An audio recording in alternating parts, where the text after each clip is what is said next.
Just finished East of Eden by John Steinbeck, published 1952.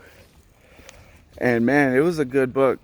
It's a novel, about 600 pages, but it covers the lives of these two families in the Salinas Valley in the turn of the 20th century in California.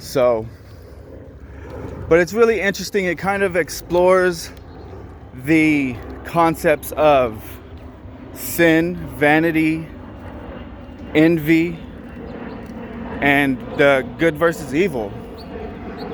So I just finished it, and it's good to kind of think about these things for a while, because a good story is more than just a story. It explores concepts and makes suggestions, and it's a reflection of the society. But this one was a really good one. I guess it's like Steinbeck's masterpiece, and it was definitely worth the read. I definitely recommend it. But it kind of explores a big theme is envy and vanity tied together, because it's kind of, obviously the name is East of Eden. So East of Eden was where Cain was sent out of the garden, or not out of the garden, but after he killed his brother Abel. In the Bible, Cain killed his brother Abel, and Abel's blood cried out from the ground to God, and God came to Cain, and he's like, "What have you done? Where's your brother?" Cain's like, "Am I my brother's keeper?" And God said, "For what you've done, now you'll be marked, and you'll go to live in the land of Nod, East of Eden." So that's where the title comes from the story of Cain and Abel. And the novel kind of elaborates on that story. In some ways, it makes a case for Cain. In some ways, it questions the nature of evil and the goodness of good. You see a lot of inversions happen between virtue and vice. You see the running theme that man is not punished for his anger, man is punished by his anger. So often it's the guilt. A lot of the crimes that we commit are crimes against our own self. And a lot of times the guilt is far worse than the punishment that we receive.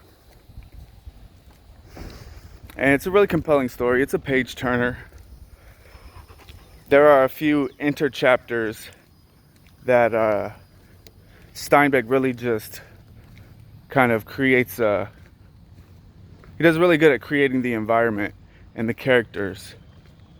But it's definitely worth the read. A friend gifted it to me, and he said everybody's in there. Everybody you're a character in this novel. And I have to agree. Because the last few chapters, I'm really thinking it really relates to my life. Like, most of the crimes I've ever committed have been mostly crimes against myself. And you see the evil person in the story, they don't necessarily see themselves as evil. They see themselves as natural and just seeking power. And the good people in the novel, they have weaknesses and they have secrets, and they're often exposed. And yeah, I really recommend it. It was a good book. It's definitely worth the read. It took me probably 2 weeks to finish it, something like that, but definitely worth it. East of Eden by John Steinbeck, I recommend.